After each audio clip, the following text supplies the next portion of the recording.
Salut tout le monde, je vous souhaite la bienvenue sur la première vidéo du blog Happy Juna Day.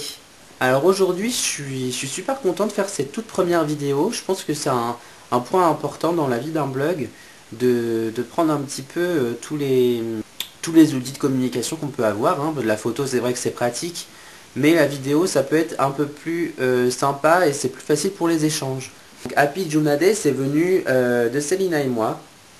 On a voulu faire quelque chose en commun et du coup est venue cette idée de créer un blog, notamment pour vous présenter des petits ateliers qu'on va faire, soit pour des recettes, pour mieux voir si elles sont compliquées, que ce soit plus détaillé pour vous, ou alors comme aujourd'hui, moi je vais m'occuper de tout ce qui est plus loisirs créatifs et travaux manuels. C'est pourquoi cette première vidéo, c'est moi qui vous la présente. Parce que c'est un atelier créatif. Je voulais faire, vu que je suis un petit peu dedans en ce moment, de la création de bijoux. Et j'ai trouvé, il n'y a pas très longtemps, que je connaissais pas, mais apparemment c'est super vieux, c'est le plastique dingue, ou le plastique fou, ça porte plusieurs noms. En fait c'est une espèce de feuille rigide, sur laquelle on va venir dessiner comme une feuille de papier classique, peu importe. On va venir dessiner le motif qu'on veut se faire en pendentif ou autre objet. On va venir le colorier avec plusieurs matériaux, ça va être soit de la peinture à l'eau ou de la peinture acrylique, des crayons aquarelles moi que j'ai pris, ou alors des feutres tout simplement.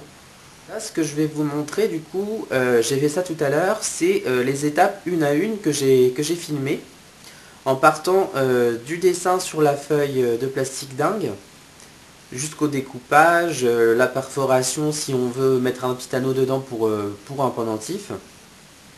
Et après la cuisson au four. Il faudra bien penser à perforer avant la cuisson, sinon après la cuisson, du coup comme c'est plus épais et que c'est solide, on ne pourra plus faire de trous dedans, ou alors ce sera plus risqué, on risquera de casser l'objet. Moi je l'ai déjà fait à 2-3 reprises et j'en ai cassé.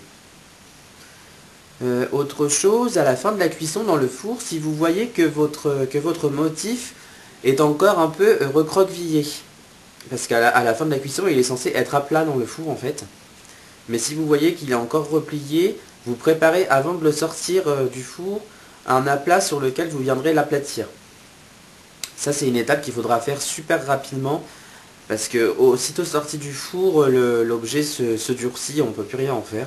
C'est une activité aussi qu'on peut faire avec les enfants. À la base c'est quelque chose qui est prévu pour les enfants, bien sûr il faut qu'ils soient accompagnés vu qu'il y a des paires de ciseaux et après il y a le passage au four. Mais je pense que ça peut être assez sympa pour eux de voir leurs dessins après en relief et de pouvoir en créer quelque chose à offrir aux grands-parents ou à leur maîtresse, des petits aimants par exemple. Il suffit juste d'après de rajouter, de coller un petit support aimanté et ça peut faire des super aimants je trouve. Je vais vous montrer ça tout de suite. Et suite à la vidéo, surtout n'hésitez pas, si vous avez déjà essayé le plastique dingue, à nous poster sur notre mail, à Célina et moi, on verra bien l'un des deux, vos créations si vous en avez faites, histoire qu'on mette aussi ça à la fin de l'article pour montrer tout ce qui peut être fait. Alors je vous souhaite un bon visionnage de la vidéo et n'hésitez pas à laisser des commentaires après.